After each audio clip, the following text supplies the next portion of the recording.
Better be, better me, better scheme, better dream, better be damn near all. The way better, me, my cheddar ain't taking no shorts at all. Nah, book bag ain't no books in it. Giving scholarships to the hood chemists.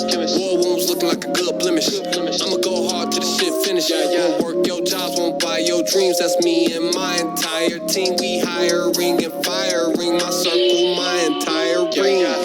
Get this together like a marriage. Jewelry like a garden full of carrots. You can throw a party, we'll crash a party. Faster than a Rari, get embarrassed. And it's all in the eyes. Tell me who will go against the gods. And it might hit me with the Rico. Who will go against the mob? Lord, these niggas, I ain't feeling these niggas. Can't kill just one, this me and these niggas. I mean it with the worst, they mean it with the worst. Aim now, not vert when we killing these niggas. But I ain't with the plan. I stay with the band. You are listening to Mind with show host Wood.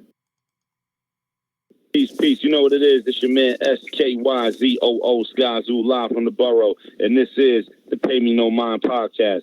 This is Ray Flores, ring announcer for BDB Boxing Champions. You are listening to the Pay Me No Mind podcast with my man Wood. Oh, the Magic Man Malinaji giving a big shout out to the Pay Me No Mind podcast. What's up, everybody? This is Swift Jerry Heard, 20-0, 14 knockouts, the new IBF champion of the world, and I'm right here with the Pay Me No Mind show. Yo, it's your boy John Connor, and you're checking out the Pay Me No Mind podcast. It's Aftermath, and ain't nothing after that. Flint, we in the building. It's Connor, what? What up, Peace World? Thanks for pressing play on another Pay Me No Mind sports and entertainment video. Actually, this is a live stream, some bite down boxing presented by the Pay Me No Mind sports and entertainment channel. I am the host, as you just heard on the intro, Wood. Man, this is really going to be more of a recap. Usually I do some videos after Friday and Saturday night fights, but I was out of pocket last week on vacation, and then something happened with my cell phone on the fourth day of the vacation. Put me in a bad spot. That was Friday, so I was going to watch the card on DAZN. I planned on doing that, and then recapping that one with Virgil Ortiz, and then the big fight was of course Saturday with Terrence Crawford and Egis Kavaliauskas and Richard Commey and Teofimo Lopez. So I was all bent out of shape because I couldn't do what I usually do. Then I was already watching boxing with not even really casuals. It was all jacked up. But mainly I'm stewing, though, for the simple fact that I didn't have my cell phone and couldn't watch the DAZN action. Thought of it late, but I could have watched it on my wife's iPad, but I didn't have I had to set it all up, which it wasn't the hardest thing in the world, but I didn't have my password. Couldn't get to my password because I couldn't get into my Google account because everything is at arm's reach in my cell phone, which for some reason just would not power up. To end this whole story quickly, spent a couple of days without my jack. The silver lining is, while talking with the people in Florida, the Verizon person in Florida, I was looking at paying the deductible for the insurance, which basically you just, whatever your balance is, you pay some portion of that, way ahead of what you may have wanted to pay. And then you get probably a refurbished joint sent to you within a day, but you still paid for whatever the balance, 70, 80% of whatever the balance was for your phone probably. So I wasn't too happy about that. And then really I only had an option to really get the refurbished joint, which, has its own problems or whatever. Got back to, so I got the runaround with the customer service. Came back through up here to Ohio. got into the Verizon store today, and that customer service rep, or I don't know what they're called in there, he actually quickly diagnosed the problem, said it's the port on the phone. It's probably not letting it recharge. He said, I can probably get you together. You just got to go to a repair center, which was like a 25, 30-minute drive. This is key detail right there. 25, 30-minute trek down I-75. And just take it there. They'll fix it for free. And, you probably have your phone later on tonight. All right, cool. That's dope. So I get in the car. Some chargers weren't my plug-in charger for the wall in your house. That would no longer charge the phone up. I wasn't even getting the icon on the phone. So and it didn't happen. It wouldn't come on in Verizon. But a Samsung charger, it would at least show the icon was coming up on the screen. So it went from it wouldn't charge anymore above 2%. But then all of a sudden it got up to 30%. Well, that's not that important. Anyway, so look, man, I get in the car, I plug in my car charger for the 25, 30-minute ride to the repair center. I get in there and I turn the phone on because he wanted to take a look. He needed some information from the phone. I'm like, well, look, whatever you're going to do, you got a limited amount of time because there's probably only 9% of juice in that joint. So you got to get what you got to get. He turns on the phone. Actually, first thing that threw me off was he plugged up the phone and it made the noise that it used to make. It used to make this chime used to come out. And I said, damn, that's interesting. It hadn't done that in like 3 or 4 days. So then the next thing, when the power comes on, I look down at it and it looks like, I'm thinking it was 9% was what it was the last time that I turned the phone on. I look down, the phone is at 99% charged. I'm like, what the? So I know, I'm feeling good that I don't have to replace the phone or upgrade, so on and so forth. And so then I really want to just leave with the phone and say, maybe, if I get to this weekend with no issues, maybe I just, maybe I lucked out. Or if I get to this weekend and I did have an issue, maybe we just do this Saturday and I actually let you do what you got to do. But I'm like, forget it, man. I drove out here. I'm going to leave it with you. Go ahead. Anyway, a couple hours later, man, I get my phone back. It's good to go. It's working right now. Everything is straight. So I'm pretty pleased. I didn't have to come off of the balance for the phone. And I wanted to bash Verizon's customer service people or sales reps. I think they're sales reps. I wanted to go that route, but actually working with the kid in the store today was a positive experience, and so on and so forth. So anyway, I have my phone. It just cost me, doing my thing Friday and Saturday. But let's get into it. Speaking of Friday, man, the Golden Boy card with Virgil Ortiz taking on Brad Solomon in the main event. I'm not too pleased personally with Golden Boy. I won't really go all into it, but one day I might talk about, I might write an article about this after I observe a few more things, but not too pleased with some of their, I understand where Andrew Concio was coming from. I really do. I'll get into that more at a later date.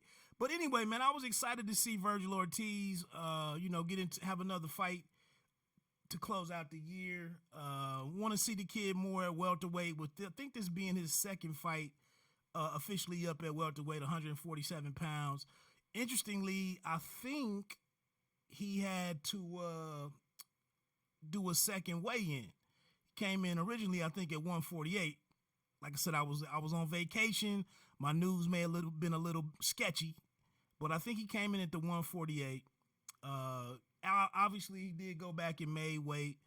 Brad Solomon, I actually saw him last year down in action against Patty Gallagher down in Louisville for the Suleiman International Invitational or something like that. Wow, it was one. I guess it was the last event of the now defunct Real Deal Boxing, Evander Holyfield. It was the welterweight semifinals of the tournament they started. So it was 4 fights that night. Brad Solomon and Patty Gallagher were one of those 4 fights. So I had some familiarity with him. I kind of knew what he could do. And I was pretty excited to see what Virgil Ortiz, how he would mesh with a slicker fighter, not the fastest or quickest guy, not the most powerful guy, but a guy who wanted this opportunity. And, I just wanted to see that clash of styles. Again, this is more of a recap off the top. I don't really have notes for any of this. I'm kind of watching it and just getting to what I can get to. The outcome on this one, he stopped Solomon, handed him his second loss, I believe. Solomon, not the most active guy. One of the knocks against him in this, I think he's also mid-30s, maybe 36. So, some age on him, but a great record, coming in at 28-1. But Virgil got him out of there in the 5th round KO.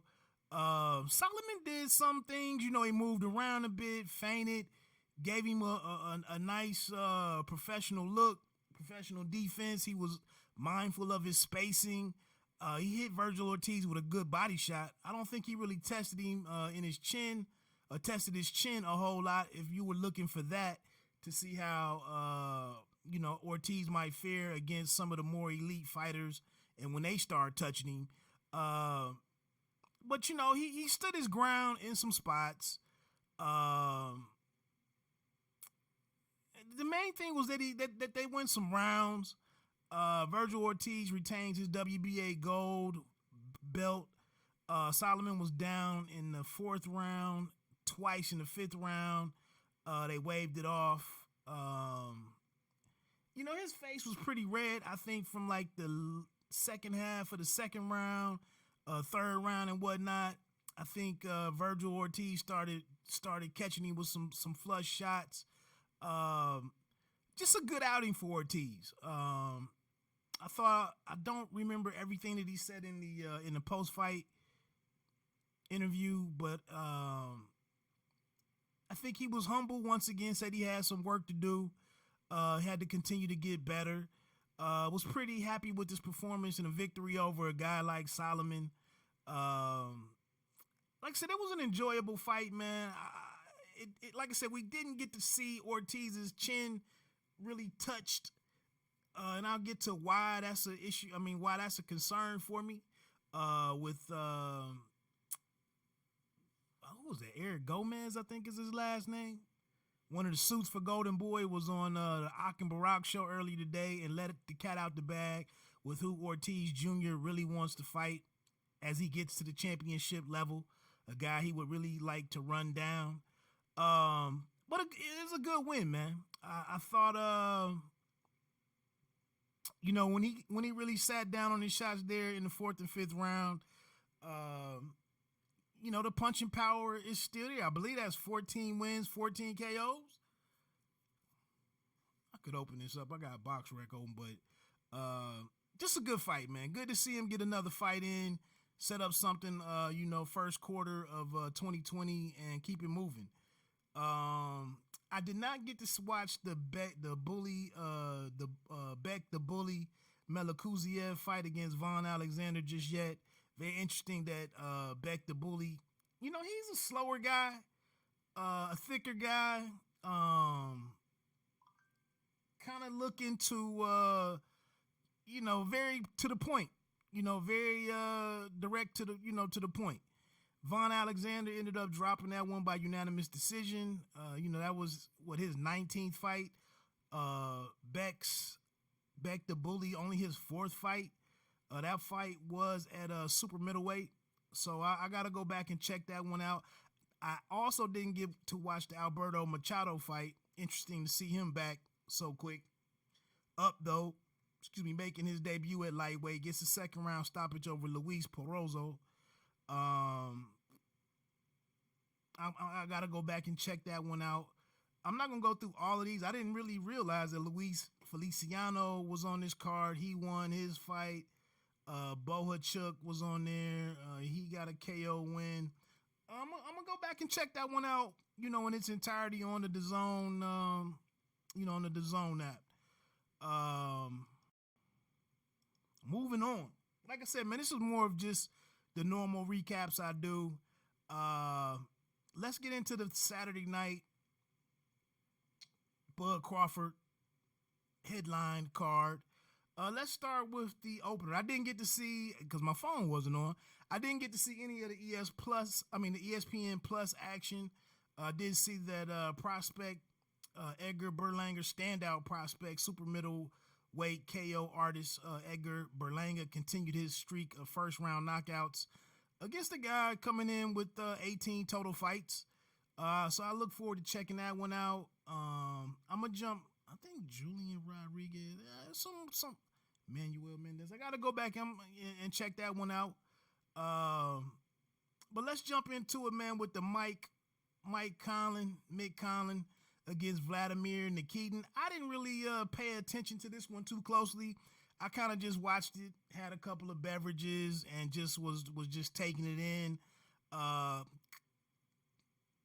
Conlan right now has the WBO Intercontinental belt. This was a rematch that Conlan wanted to rectify a loss from the Olympics. He wanted to clean that one up, take care of that discrepancy on his, as an amateur. The fight was pretty decent. I mean, good back and forth here and there. I don't know, man. And that's another thing when you get to talking about some of these international fighters, with Conlan, I believe, being from Ireland, man, you say something, you question him a little bit, you say 10 things, 8 or 9 of them good, and then you say one throwaway comment and somebody thinks you're taking shots at the whole country. I think Conlan still has to take some steps forward for me to get more excited about him. He did win this one going away. Controlled the fight most of the rounds, only lost a round or two on the scorecards of 2 of the judges, one at 190 on the other. Like I said, man, a good fight, good back and forth. Nikitin had some moments here and there, but obviously lost by a wide margin. And we see and one thing I'll say about Mick Conlan, whatever I don't think about him at this point, at this stage in his career, however, I'm not excited about him on the world-class level at this particular point in his career. I like him out of the ring immensely. I like his attitude towards the sport, his attitude towards his career, very down-to-earth kid. So I'm looking forward to see more of him. I just think he has to take some, he has to grow in a couple of ways. For me, that's just my opinion. I don't want to go into the Cambosis against Mickey B, Josue Vargas and Noel Murphy. I'm not going to get into those. Let's jump into this Teofimo fight, man. Wow.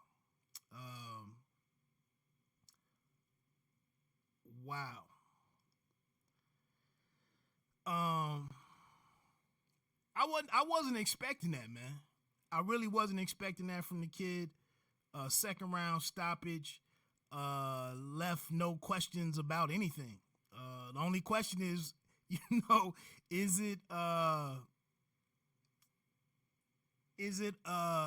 his next fight against, for a undisputed fight? Well, actually, it's not undisputed because of the WBC franchise thing, for Vasily Lomachenko. But getting into the fight, man, again, I had my notebook with me, and I just started enjoying some more drinks and just checking out the action, man. Wow. I thought Commey was gonna do some things going in. I did put the tweet out there that I really wanted to say something more favorable or try to find the fight. I usually gravitate towards the underdogs. And so I kept lingering and thinking, can I see a way for him to get this done? Can I see a way for him to get to the fight late? But, he's a guy that's been rocked before. I've seen him fight through it. And then I'm trying to do some triangulation stuff to see where, somebody like Raymundo Beltran, Robert Easter Jr., can I really, the Shafikov fight, I'm trying to factor all this stuff together. And then Teofimo Lopez threw all of that ish out the window. You just saw that I started seeing Teofimo Lopez get to him with the left hook in a variety of ways. And you just saw the creativity, the class, the timing, the anticipation, the execution, the power. You just started gradually seeing it. And I didn't see Commey really have any sense of urgency and how to kind of stem the tide and the momentum that the kid was gaining against him. And then he just comes in and drops this right hand that somebody on Twitter actually showed was basically the same shot that Easter Jr. landed when they met 2 years ago. And it was a phenomenal punch, man. Circling around, getting into position, getting the feet set,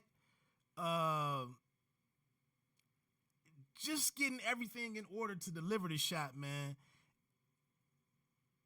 And I put up an article after the Nakatani fight, Masayoshi Nakatani at MGM National Harbor in Oxon Hill, Maryland. And I wasn't somebody who was completely down on the kid because he went 12 rounds with the rangy Japanese guy, fighter, who fought his heart out, who had a great night himself, who really challenged him.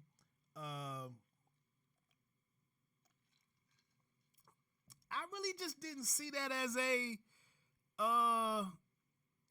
didn't even really see it as a hiccup for the kid. His comments, his post-fight comment was a hiccup in saying, I don't want to fight any more taller fighters. But overall, I really didn't. Like I said, I really wasn't ready to scrap the kid's future off of that fight. I thought he just got off to a good start in that fight, and it was a guy who had the mettle and the moxie, the resolve to stick around and fight through all of that. And he just got later into the fight. He tried to do something there in the final round. And but Nakatani had a good night.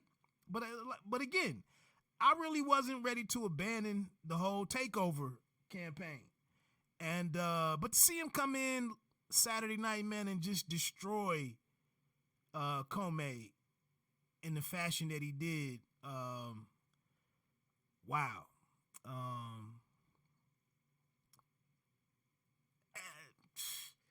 It was one of those performances that speaks for itself.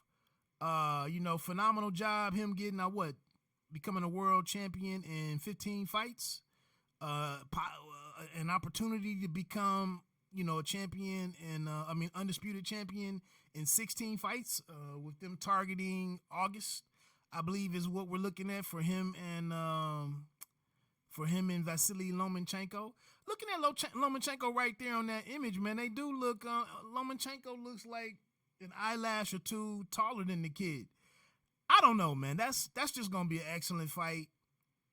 It'll be interesting to see how Top Rank takes advantage of that in-house matchup. Where they have it, how they package it. I saw some thoughts out there on Twitter, like would it be pay-per-view? I don't know if that's a pay-per-view fight, but we'll see. But yeah, man, phenomenal outing by the kid. Of course, he adds all the the theatrics to it, the running backflip, the Joe Burrow jersey, the Heisman pose, just a completely better spirit altogether in the ring over fight, throughout fight week. I know going into the Nakatani fight, it was all of this stuff in the air in his personal life. Weight issue. That was another thing that was impressive to me. No weight issues, nothing, no issue on the scale or anything that I'm aware of. So it just seemed like a great night for him. The respect that he had for Commey kept the post knockout stuff pretty clean. He kept his celebration. Like I said, it was a guy. They had some kind of relationship. I even wondered if they sparred before, both of them being from New York. I think even though Lopez now lives and trains in Las Vegas, but it was actually 2 knockdowns that round. Somehow, Commey got up from the right hand. Although I was very shocked that they let the fight go on. To be honest with you, when he took those several steps away from the referee after the count or getting up from the count, walked over into the corner, by himself and was kind of sorting things out. I was really shocked that the fight wasn't called off. He stumbled around a couple of times. The ropes kind of held him up a little bit, or he bounced off of him and went back towards the ref. The ref gave him the common instructions that we see in New York City: walk this way, walk that way, and they let it resume and gave him a chance to hold on to not hold on to his title, but they gave him a chance to fight his way back into it. He really didn't show the ability to clinch. I think he threw a couple of shots to try to back off Lopez, but it was a very measured flurry to finish it off. But he was never able to really, he was taking multiple punches before he would respond, and so on and so forth. Basically, the referee eventually had to step on in there and stop this thing. Good stoppage, I thought. Like I said, I'm very shocked with it being in New York City. Very shocked that they just didn't end it when they could have after the first knockdown. But a huge statement for Lopez. He's a guy who I've heard say a lot of stuff about himself and talk a whole lot. But this right here, really, even looking at this is like Anthony Joshua and Deontay Wilder in terms of him and Devin Haney. Each time I see one of them have an outstanding performance, the other one, moves up a couple of pegs. One moves up, one moves down a couple of pegs, and I keep vacillating on who I see as the better fighter in that thing. And I'm gonna be honest, more times than not, man, I've seen Lopez as the better fighter. But I do think it gets interesting if these guys ever step in the ring with one another. I think Lopez would be the guy that I'd be leaning towards, but I think there's some different things besides just offense and power that would keep me really on the fence with the winner there. That some things that part of Devin Haney's skill set. So don't get me wrong. I'm not saying I have my winner in that matchup. Again, Commey really didn't test the kid's chin that much, and he didn't do. He just looked so basic. He just looked so basic. He was very squared up. And I need to watch that fight again. Like I said, I was watching it, but I really wasn't watching as closely as I am when I'm here at the house checking these out. But I just saw the levels in that first round, and then things ended abruptly. Let me get on to this final, the main event. And I said, man, I was supposed to have a guest on this live stream. A very special guest, and I spent some time earlier preparing for it, and really wanted to have a conversation with this young fighter and kind of shed some light on him. So this was completely going to be a much different format, but it is what it is. Let me get to where I was going. Boom. Yeah, right here, man, you kind of knew things. You kind of knew the end was near for Igor's Mean Machine Kavaliauskas in the ninth. I think this was either after the 7th or 8th round. Bud dropped him 3 times. Twice in the once in the 7th, twice in the 9th. I hate when I don't take my notes, man, and have my stuff together. Yeah, twice in round 9. I'm sorry. Yeah, once down in. Okay, the obvious story here is that we may have witnessed Bud Crawford's his first knockdown.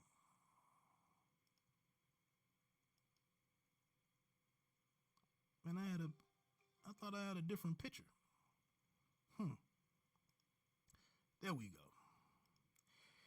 Yeah, we might have seen Bud have his first knockdown there in the 3rd round. I don't know why Bud stays in this southpaw stance so much. And this was it was a shock for me. Kavaliauskas shocked me in how well he boxed, how patient he was. And I thought maybe Bud's superiority as a fighter and as a boxer, I thought maybe it calmed Kavaliauskas down a bit and he wasn't free swinging like I've seen him in previous fights. And Bud, admitted that he was trying to force the action and make this fight more entertaining. Just not the Igor's that I expected to see. The guy that I said struggled and looked bad against Abreu, Juan Carlos Abreu, and then obviously he had the draw with the new Ray Robinson, so on and so forth. But Igor's actually boxed pretty well. But it was right hands that I saw Bud get hit with in the Benavidez fight that concerned me. And then to see him get touched up here in the 3rd, they wrestled. It was some wrestling and whatnot. He said that after the fight that he wasn't hurt at all. He did get up, after he was pushed down, and resumed fighting and didn't show any effects. But for another round or two, he was getting hit with some interesting shots. That's why I threw the slideshow on here, because I'm like, what the hell is going on here? And then especially if we look towards a fight with a Sean Porter, or whatever they can do for him, it's a concern for me. Because Kavaliauskas is just not that great of a boxer, man. So it's a big concern for me. We've seen him get touched up and like I said, the shots that I saw him taking in the Benavidez fight, I didn't understand.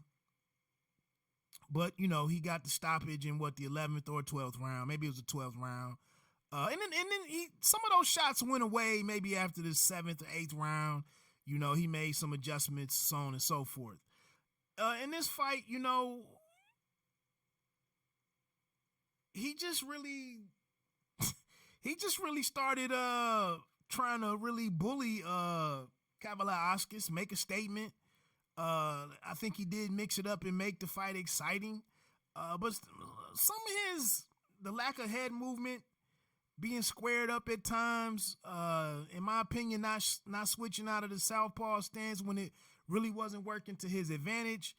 I still want to see you make great adjustments. We're talking about a top 3, pound for pound guy. I still want to see you don't know, man. It was odd seeing this happen at the hands of Kavaliauskas. And as I say that, it should be noted that Kavaliauskas has been touted as a big puncher, as a very heavy-handed guy. So for him to take the shot from a welterweight, a legit welterweight, take a big shot like that, and take some of the cleaner shots that he took, and take them pretty well, and get meaner and nastier.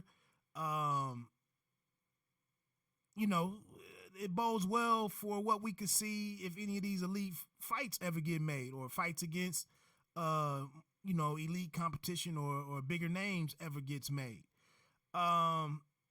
Get into the 7th round, like I said, he drops him. That shot right there, that to the left side of Kavaliauskas' head, kind of underneath the ear. I thought he was gonna take his head off with that shot. To be honest with you, I mean, I was shocked that Kavaliauskas got up the couple of times that he did, but he gets the 2 knockdowns in the 9th, and it really looked futile for Kavaliauskas to continue trying to fight. It was only going to get worse, and it was a good bout. We don't really know what we take away from it. We don't know what's next. We don't, there's not much there's nothing to really have any expectations about what the future could hold. I'm really not going to get into the whole Timothy Bradley comments. I'm really not going to get into Bud's post-fight comments with regards to the guys across the street on the other side of the street and whatever. Him not calling anybody out by name. I really don't know what the hell is acceptable for boxing right now in terms of trash talk. Who can say what? We're all over the place, with our allegiances, our alliances to some of these promoters and so on and so forth. Man, I really don't know. I thought it was boxing, man. You just go out here, you call people out, you talk your trash. You do what you got to do to make a fight, but now it's, it's at a different level that I'm really not. Like I said, I don't know what the rules of engagement are, so I really don't feel like speaking on all of that. I think it's pretty safe to say that it's some in-house matchups that are made. We'll see what happens. I know Ramirez has some stuff to get done at 140. Obviously they would like that undisputed shot with Taylor and Ramirez, although he has the post-off fight in China to get through, so on and so forth. Like I said, man, it's hard to read what the future even holds for Crawford. Now, like I said earlier, the Golden Boy exec was on the Akin Barak show and said that Virgil Ortiz really wanted to fight. The champion that he really wanted to face was Errol Spence Jr. because they grew up together. They trained together, trained at the same gym. They have a history. Obviously, we don't know what the timetable is for a return from Spence. But my thoughts were, another fight or two for Ortiz. Golden Boy has shown, a willingness to work with DAZN and Matchroom Boxing and whatnot. Damn, I just messed that up. Golden Boy's been willing to work with others. Is there a chance that that Ortiz could be, that he could face Crawford? That probably wouldn't be on DAZN. That would be on ESPN, I would imagine. That's how I messed that up. But is that a possibility? I don't know. Like I said, man, I like to look ahead and see what's out there, see what's possible, what opportunities are out there for Bud, man. But I just the business at 147 is multi-layered. a lot of tentacles there. So what can you do? What can you say? So yeah, like I said, man, I really wanted to get on here. I really wanted to talk with the guests that I had lined up. Very disappointed that that person didn't kind of didn't keep their word, especially after I did the research that I did and watched some footage and so on and so forth. But it is what it is. That's about it, man. I'm gonna get ready to get on off of here. I'm gonna come back later in the week and get into the weekend's upcoming fights. Harrison and Charlo 2, Jacobs and to be determined, or Rosado or Chavez. I don't know what's going on with all of that. But yeah, I'll come back later on in the week and jump into some of that. Like I said, man, I really just wanted to jump in and do my little thing on here, get my words in there about what we saw this past weekend. And that's about that.